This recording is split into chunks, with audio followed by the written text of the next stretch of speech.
Pak, ini saya mau tanya nih Pak. Kan di Matius 5 ayat 17 sampai 18 itu kan tentang Taurat tidak dihapus Pak. Lalu di Galatia 5 itu tentang hidup dipimpin Roh, maka tidak hidup di bawah hukum Taurat kan gitu ya Pak. Pertanyaannya, kalau orang sudah dipimpin oleh Roh, gini ya, karena hukum Taurat kita mengenal dosa kan Pak. Jadi selama bumi ini masih ada, masih bisa dikatakan ada, berarti daya tarik dosa itu masih ada. Tapi orang yang dipimpin oleh Roh itu tidak hidup di bawah hukum Taurat lagi. Tapi apakah ada kecenderungan, contohnya gini ya, kalau sudah di bawah pimpinan Roh, apakah dia punya kemungkinan untuk jatuh lagi? Kalau jatuh lagi, bisa dikatakan dia tidak pernah dipimpin oleh Roh nggak Pak? Seperti kan kata Pak Paul, dari buahnya ya gitu. Jadi kan ini contoh aja ya. Saya dulu tuh suka mengikuti buku-buku Robert Liardon kan. Tapi maksudnya pelayanan dia kan kayak apa ya, hal-hal yang luar biasa gitu. Tapi setelah tahu dia ini jatuh dalam dosa, habis itu kan dia bertobat lagi tuh Pak, tapi tidak melayani kan. Nah, setelah itu apakah yang modelnya Robert Liardon ini ada kemungkinan lagi dia jatuh lagi, habis itu balik lagi di bawah pimpinan Roh, habis itu balik lagi, jadi bolak-balik gitu Pak. Itu aja sih pertanyaannya. Nih, bentar. Kalau dihapus itu bukan dibatalkan, dihapus itu hilang. Hukum Taurat itu nggak boleh hilang. Sama seperti akte kelahiran saya nggak boleh hilang, walaupun saya bukan warga negara Indonesia lagi. Tapi akte kelahiran saya itu penting sekali di pemerintah Belanda ini, nggak boleh hilang. Tapi sudah batal kan, udah nggak berguna kan, tapi nggak boleh hilang. Karena itu adalah kependudukan warga negara Indonesia. Saya itu sudah tidak terikat lagi dengan hukum Indonesia, tetapi itu nggak boleh dihilangkan. Sudah dibatalkan, saya memperoleh warga negara yang baru kan, sekarang saya tidak terikat lagi dengan warga negara Indonesia. Walaupun akte kelahiran ya membuat kita menjadi warga negara Indonesia, saya kan kewarganegaraan saya dengan kewarganegaraan saya yang baru. Hak kelahiran saya sebagai hak kewarganegaraan saya karena lahir di Indonesia sudah dibatalkan dengan permohonan saya menjadi warga negara Belanda, otomatis. Tapi nggak boleh hilang aktanya itu. Karena itu bukti sejarah saya dari mana, asal-usulnya, bukan orang nggak jelas. Gitu ya. Tapi dibatalkan. Torah itu nggak boleh dihilangkan karena kita tahunya Yesus dari mana? Dari Torah. Kalau Muhammad memberitakan Yesus yang lain, Injil yang lain. Karena bukan dari Torah, dia ngarang sendiri. Ya, Yesusnya waktu kecil niup-niup burung, bisa jadi burung tanah liat, itu kan apa namanya karangan. Nggak boleh di dalam Torah. Yesusnya waktu bayi bisa bicara, nggak boleh di dalam Torah, nggak ada. Yang fenomena begitu itu nggak ada di dalam Torah. Ya, Yesusnya tidak mati di salib, nggak boleh. Ya kan? Yesusnya itu harus menggenapi Torah dan harus apalagi bilang lahir di bawah pohon kurma. Ya kan? Yesusnya pokoknya nggak jelas semua itu. Yesusnya tahu dari mana kita tahu Yesus yang benar? Ya dari Torah. Nah, nanti kita belajar sedikit ya nanti di pas khotbah nanti pas firman Tuhan. Tahu dari Torah. Nah, sekarang artinya dibatalkan apa? Kan nggak boleh dihilangkan karena identitasnya Yesus ada dalam Torah. Lalu makanya para ahli Taurat selalu mengkritik Yesus, mencari-cari kesalahan Yesus supaya melanggar hukum Torah. Tetapi yang Yesus langgar adalah tradisi Talmud. Sampai hari ini orang Yahudi dia ngejar-ngejar Yesus yang dari Talmud loh.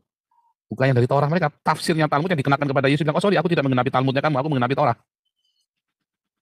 Ya makanya dalam Yahudi pernah ada seorang rabi Yahudi yang bilang orang Yahudi tidak perlu atonement, tidak perlu pendamaian, tidak perlu penebusan. Gimana? Nggak perlu ada korban untuk penebus salah. Lalu itu ada tulis di imamatnya kok. Di dalam Talmud itu sudah dirubah. Makna dari penebusan itu bukan seperti itu. Tetapi di dalam imamat itu dijelaskan dengan jelas. Yesus bilang, sorry saya nggak menggenapi Talmudnya kamu, saya menggenapi Torah, imamat. Gitu ya. Nah, pembatalan. Orang kalau sudah lahir baru, lahir dari air dan roh, ya kita tahunya dari buahnya. Robert Liardon bagaimana?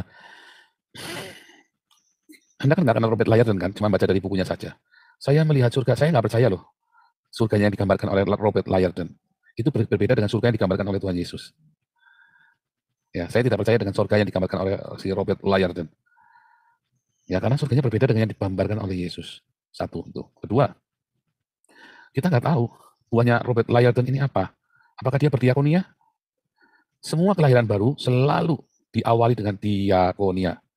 Mulai dari siapa? Sakeus. Pertobatannya, diakonia. Para murid Yesus, diakonia. Dibimbing oleh Yesus buat berdiakonia, kasih makan kan? 5.000 orang, 4.000 orang. Terus siapa lagi? Para murid dalam jemaat perjanjian Kisah Rasul 2, Kisah Rasul 4, Kisah Rasul 5, diakonia. Bahkan dipilih diaken 7 diaken. Buat apa? Buat ngatur diakonia. Jadi Robert Liardon diakonia pasti nggak tahu, tapi kelihatannya enggak. Mereka masuk dalam kumpulan pendeta kemakmuran. Jadi saya yakin Robert Liardon belum lahir baru. Tapi pertanyaannya, bisa nggak orang kalau sudah lahir baru jatuh di dalam kenajisan? Bukan dosa, dia nggak dosa, tapi najis. Beda ya, dosa itu tersesat. Nanti kita belajar itu tentang dosa hari ini. Bisa nggak dia najis tersesat? Misalnya dia berzina, nggak sengaja dia berzina sama ini. Bisa. Tapi dia akan membayar dengan mahal sekali. apapun setelah dia lahir baru, dia kan buang jauh-jauh semua. Ya otomatis. Nggak seneng aja, tiba-tiba merasa jijik aja dengan kenajisan. Tiba-tiba dia ngeliat istrinya atau suaminya indah aja, cantik. Nggak kepengen sama orang lain. Tapi kemudian, berapa tahun kemudian, dia lengah. Ya kan, dirayu-rayu, dia bodoh. Akhirnya kena. Dia bertobat, tapi dia tetap akan menuai apa yang dia tabur. Perbuatannya dia. Karena alam roh nggak bisa dibohongin. Alam semesta, di mana ada pengkhianatan, di situ dia harus bayar, ditagih. Ya kita nggak, itu cara kerjanya alam semesta dan alam roh, sistem. Ya kayak hukum gravitasi, kayak hukum tekanan, itu semua kan ada hukumnya, nggak bisa dilanggar. Namanya hukum roh, hukum semua, kita semua terikat dengan hukum.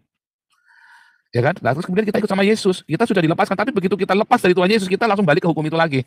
Dan kita dituntut lebih banyak karena kita sudah tahu. Makanya orang Kristen yang berzina, hukumannya lebih berat di dalam alam semesta ini, di dalam dunia nyata ini. Misalkan dia bertobat, lalu dia bikin lagi, kalau dia bertobat bikin lagi, namanya berarti kemungkinan besar dia belum lahir baru.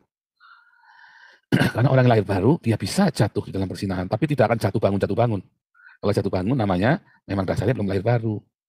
Karena kesempatan yang kedua, Tuhan tuh ada kesempatan kedua, itu sakit sekali loh. Saya bayar mahal untuk kesempatan kedua ini. Sakit sekali, suruh ngulangin lagi, belum tentu saya bisa balik yang kedua. Kalau saya bikin lagi yang salah, belum tentu saya bisa balik. Artinya saya pasti belum lahir baru, udah dipastikan. Makanya jangan bermain api, kita tahu harus berhikmat. Begitu ya jawabannya. Ya Pak, jelas Pak. Terima kasih.